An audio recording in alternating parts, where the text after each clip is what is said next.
So I have a little story. The reason that I never talked about this before was because I didn't think it was that important. Now it's become kind of a joke, I guess. Well, back in September, it was a Friday, I was at the dialysis clinic. I was finished and they disconnected me and everything, and they said that they had taken off a little more, which means that your kidneys are supposed to remove fluid from your blood, extra fluid. That's why you pee.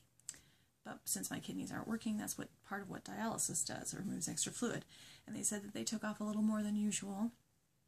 And I felt okay, I was tired, and I got all my stuff together and I went over to the scale because I'm supposed to weigh myself before and after dialysis. And I got out to the waiting room and then I came to on the floor on the scale.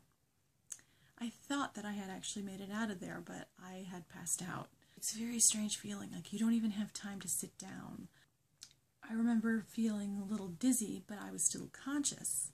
And then suddenly I wasn't. I don't even remember. I don't remember. I woke up on the floor, on my back. One of the technicians there, she's a sweet girl. She's the one who usually hooks me up into the machines. And she was holding my legs to get the blood flow back to my brain, and surrounded by other nurses and stuff, and they were calling my name, and then I woke up and I was like, oh, you just have no control. None. That's the first and only time I have passed out in my entire life. There are times where I wish that I would have passed out, but I never did. I always remained conscious. That's the first time. And only time that I've ever completely blacked out. Yeah, and that's not funny. I'm laughing because of what's resulted from that. I usually have a member of my family, they usually drive me to dialysis and come and pick me up. Because, sometimes I'm feeling really tired and worn down after it, and so they don't think that I should drive. But now, ever since the blacking out episode, I am never going to be able to drive myself to dialysis, ever. If it ever was an option, it is completely off the table now. Now I keep saying to my mom, it's like, you just black out once, and they just come judge you for the rest of your life. She has treated me like I'm more fragile now, ever since then. For example, if she picks me up from dialysis and she has to go to the store, pick up some milk or something. I go in with her, but she makes me hold on to the cart so I have something to lean on. So now I can't even stand up by myself after dialysis. It's just one of those things. Now I will never be allowed to drive myself to dialysis if that ever was an option. Before, it's not anymore. I know it's been a while since I've updated. I swear, I've sat down here and I've recorded two or three videos within the past couple of months, and I just never sat down and edited them and posted them. And when I realized that I've forgotten about them, they're already old news, obsolete. So I plan to post this one. I got my fistula surgery on October 20th. I don't know if you can see it. Yeah, it's on the other side of my wrist right there. There's the scar right there. And it looks, yeah, you can't really tell on the video. Yeah, you can just put your hand over my wrist and feel the blood flow. You can feel it. It's really strong. And you can feel that I don't know if this is a vein or an artery, whatever it is, it's gotten bigger. You can like trace it. And that's what's supposed to happen. It's supposed to make it for easier access for dialysis. And I get rid of this thing. Thank heavens. They won't be able to use this until probably January, because they say it has to mature for about 12 weeks. And I got it on October 20th, so yeah, still probably about a month.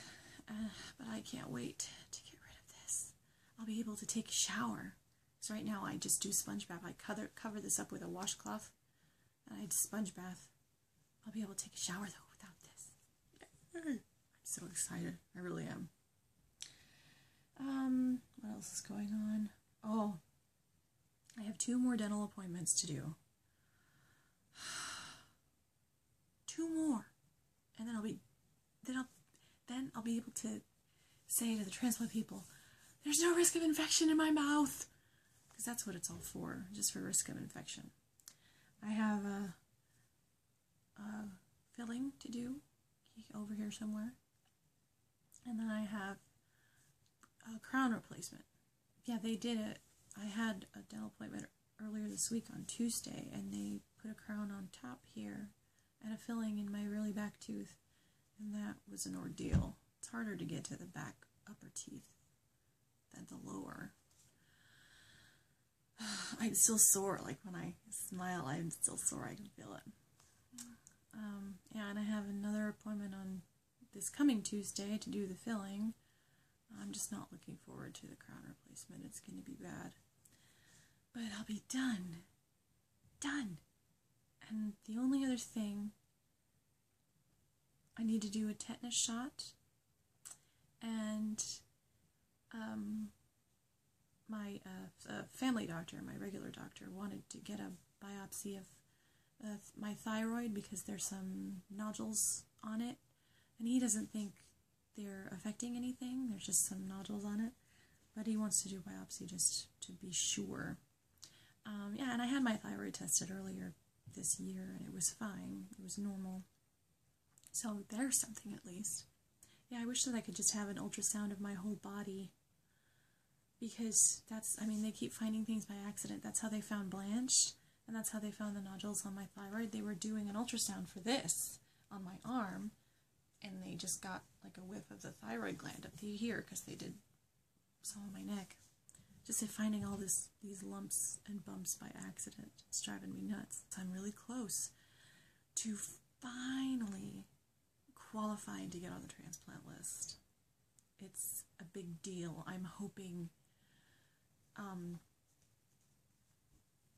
January, February, I'll be able to get everything done. Beginning of the year. Then we will move on from there. That's when they start testing donors. That's when they start actually moving forward with this and getting stuff done. I don't know how fast the process will go, but it's a big step, at least, so that's what I'm excited about. Oh, I do have some stuff to look forward to, by the way, which is essential when you're in this situation that I'm in. It's there's a Muse concert. They're going to come into Seattle and Portland next week, but they're going to be in Portland on Sunday. And we usually see them when they're in town, but they're going to be here on Sunday, and so we can't do that. So we are driving up to Seattle on Saturday to see them next week on the 12th. So that'll be really fun. I'm excited. And then the week after that is Star Wars. I am so excited. So, yeah, have a Merry Christmas, everybody. And be safe and happy.